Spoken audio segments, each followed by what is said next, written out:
paz do Senhor Jesus, vamos chamar mais um dia do nosso devocional.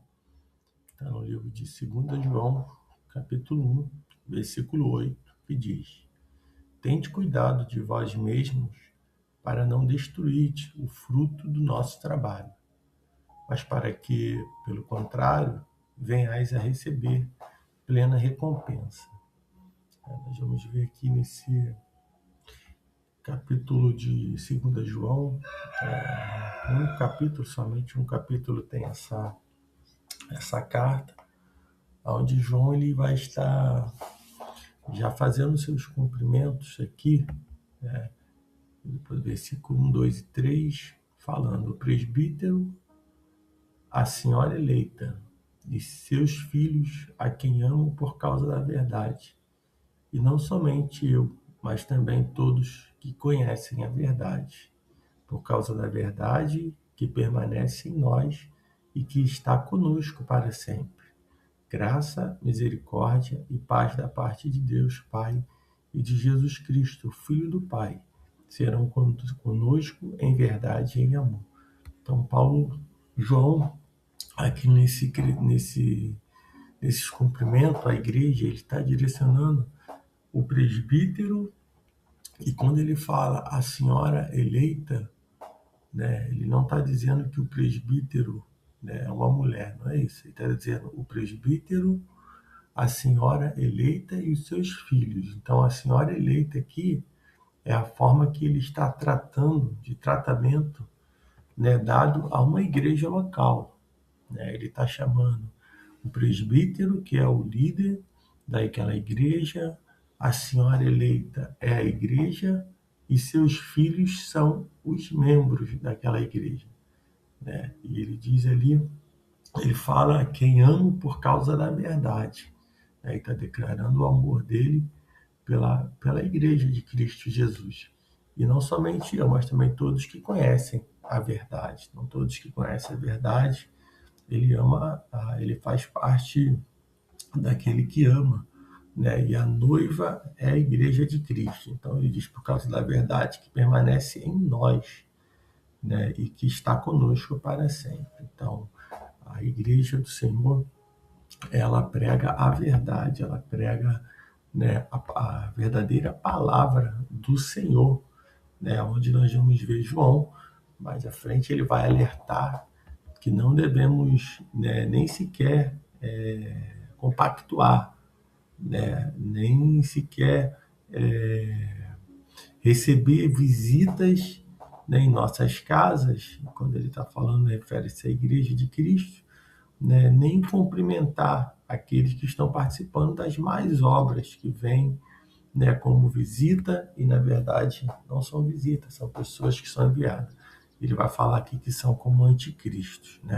Ou ele vai falar mais à frente, falar sobre o amor fraternal e os falsos mestres, onde ele diz: alegro-me muito por haver encontrado alguns de teus filhos andando na verdade, segundo o mandamento que recebemos do Pai. Então ele está dizendo àquela igreja, aquele povo, que ele está feliz, alegre por ter encontrado alguns de seus filhos ali, aquela a membresia, aqueles irmãos que estão andando ainda na verdade, que não tinha se desviado, que não tinha dado lugar à voz do anticristo, mas estava ali andando segundo o mandamento recebido pelo Pai, recebido por Deus, por intermédio de Cristo Jesus.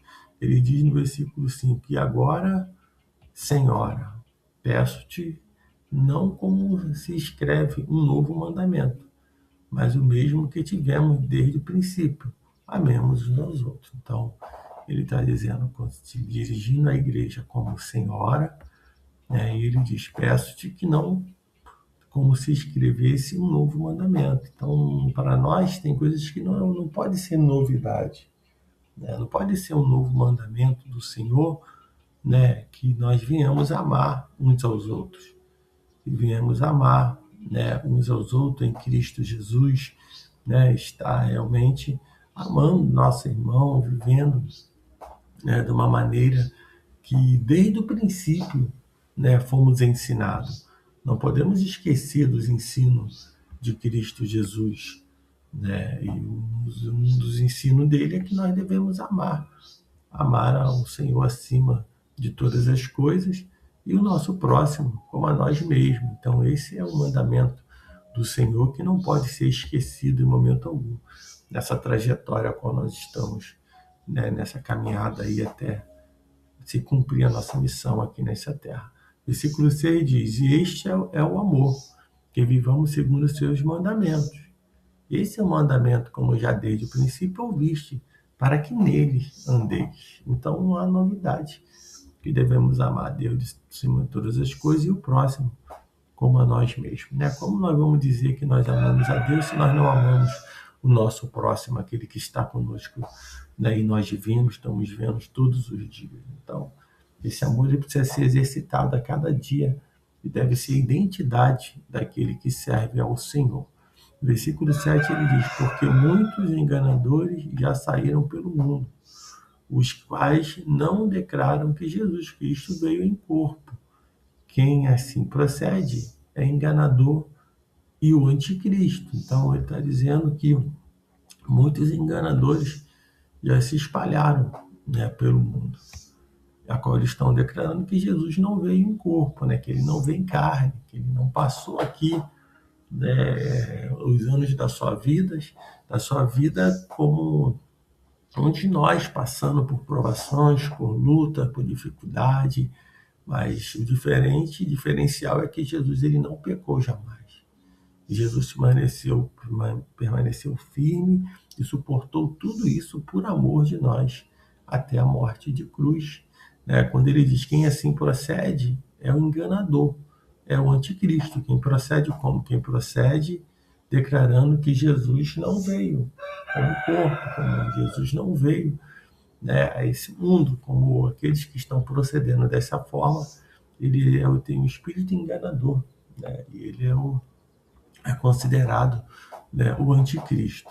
O versículo 8 diz: tende cuidados de vós mesmo para não destruir o fruto do nosso trabalho, mas para que, pelo contrário, venhais a receber plena recompensa. Então, tudo que foi construído, né, pelos apóstolos, que foram pregados, que foi ensinado por Jesus Cristo, né? João está dizendo aqui: tem de cuidado para não destruir o fruto do nosso trabalho, aquilo que foi a semente lançada, né, na terra, que germinou, que cresceu, que floresceu e deu fruto. Então ele está dizendo: cuidado para que você não venhais realmente destruir o que foi construído, né? Então isso deve ser devemos ter esse cuidado, porque à medida que nós adaptamos alguma coisa na palavra do Senhor, quando pregamos outro evangelho que não seja Cristo, quando não pregamos a palavra a verdadeira palavra do Senhor, estamos procurando estamos colocando outro fundamento que não é Cristo Jesus, estamos acrescentando na palavra de Deus, nos ensinos de Jesus alguma coisa, e é o que muitos hoje têm feito, têm acrescentado, têm colocado muitas das vezes outras coisas. Não é nem o que está na palavra de Deus, mas é o que vai agradar os seus ouvintes. Mas a palavra do Senhor não é algo que todos vão receber.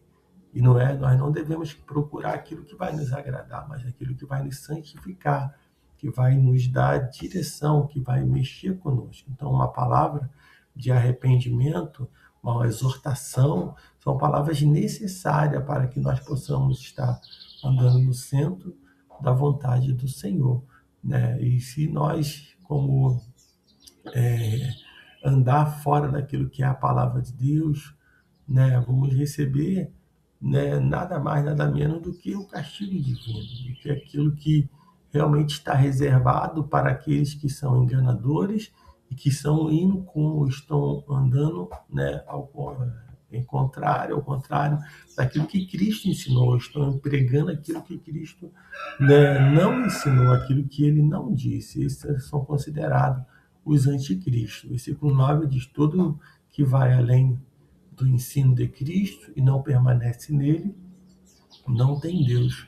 Quem permanece no ensino, esse tem tanto o Pai como o Filho. Então, permanecer nele, permanecer em Deus, né, no ensino do Senhor, nos dá a garantia de ter o Pai e o Filho, né, nas nossas vidas, de ter realmente eles como nosso único e suficiente Salvador, Jesus Cristo. Né? No versículo 10 ele diz: se alguém vem vos visitar e não traz esse ensino, não o recebais em casa. Né? Se alguém está na reunião da igreja, na reunião, né, onde os santos estão, né, ele está dizendo, se vem trazer outro ensino que não seja realmente Cristo Jesus, que veio em carne, que não seja realmente a palavra do Senhor, ele está dizendo, não, né, não o recebais em casa, nem o cumprimenteis, pois quem o cumprimenta participa de suas obras más. Então ele está dizendo, feche a porta para aqueles que estão falando, que estão anticristo. Feche a porta para os enganadores, né? Feche a porta, não deixe entrar, não dê oportunidade, não, né, não abra espaço para os enganadores. E é isso que muitos hoje, no dia de hoje, têm aberto portas essas estão escancaradas para pessoas que estão dizendo ser de Cristo, mas não são de Cristo. Tem veste de crente, tem roupas de crente, né, dizendo, tem muitas das vezes a fala de crente, demonstra ter unção, mas não tem a verdadeira palavra de Deus, não tem a revelação do Senhor. Ele diz para esse não, que nos visite, não recebais em casa, não recebais na igreja, não recebais eles, né, em seus lares, né, como muitos têm batido as portas dos lares, quando não encontram espaço dentro da igreja para poder entrar, eles vão bater e vão sorrateiramente entrando nas casas, vão batendo nas portas, vão fazendo visitas, vão semeando contenda, discórdia, mentira. Diz para esse não cumprimentais, né? Pois quem abre as portas ou cumprimenta, ele está participando das suas más obras. Então feche a porta para aqueles que estão batendo, seja presencialmente, seja digitalmente, né, de forma online, de forma até mesmo por meio de redes sociais, por meio de celulares, WhatsApp, de conversas. Feche a porta para essas pessoas, não recebais em casa, porque eles são espíritos enganadores que estão enganando a muito e, se possível, enganarão até os escolhidos do Senhor. No versículo 12 diz, embora eu tenho muitas coisas para vos escrever, não o quis fazer com papel e tinta, mas espero visitar-vos e falar face a face, para que nossa alegria seja completa. Dos filhos da tua irmã eleita, envia saudação. Então, ele está dizendo aqui que a igreja estava enviando saudações para os crentes, aonde ele direcionou essa carta, e podemos dizer que para nós, no dia de hoje. Então, que nesse dia você fique com essa palavra, feche a porta, não deixe nenhum enganador, nenhum falso mestre, né? Não deixe nenhum mentiroso, nenhum enganador bater na tua porta. Se estiver batendo, você não é obrigado a abrir a porta. Se estiver, muitas das vezes, diante dos teus olhos, você pode sair, excluir, bloquear. Então, saia, tire, né, isso do teu convívio, pessoas que estejam batendo a porta. Não cumprimente, não recebais, porque são falsos profetas, são anticristo, são enganadores, que estão procurando enganar a cada dia mais e mais o povo de Deus. Então, que nesse dia o Espírito Santo de Deus fale mais e mais no teu coração.